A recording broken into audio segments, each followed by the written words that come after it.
Az égre nézünk, hívunk téged, hogy jöjj el. Szomjas rád a föld, és vár ez a nép. Töltsd be szívünk, lelked új erejével, hogy megmutassuk szíved szeretetét. Bűneinket mind lemosta a véred, irgalomban fürdik már a szívünk. Domonkos, megfontoltad-e Isten előtt szándékodat, és szabad elhatározásból jöttél-e ide, hogy házasságot köss? Igen. Ígéred-e, hogy leendő feleségedet tiszteled és szereted, még a halál el nem választ benneteket egymástól? Ígérem. Eszter, megfontoltad-e Isten előtt szándékodat, és szabad elhatározásból jöttél-e ide, hogy házasságot köss? Igen. Ígéred-e, hogy leendő férjedet tiszteled és szereted, míg a halál el nem választ benneteket egymástól? Ígérem. Eszter, Isten szent színe előtt Isten szent színe előtt feleségül veszlek. feleségül veszlek.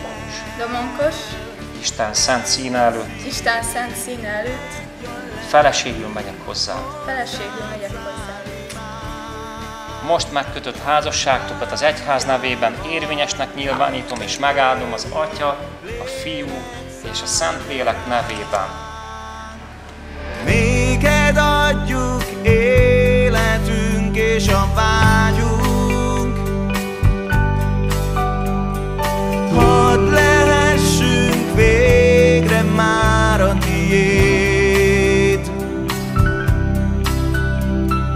Kell, hogy halljunk, érezzünk és lássunk, nélküled nem értelmes ez a lét. Eszter, Eszter, viseld ezt a gyűrűt, viseld ezt a gyűrűt. szeretetem és hűségem jeléül. Szeretetem és hűségem jeléül. Az Atya, Az Atya, a Fiú a Fiú és a Szentlélek nevében. és a Szentlélek nevében.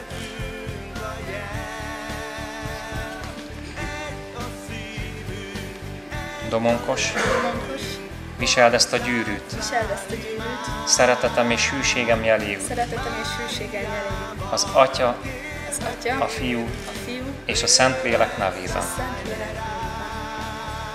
Ahogy égbe szállt az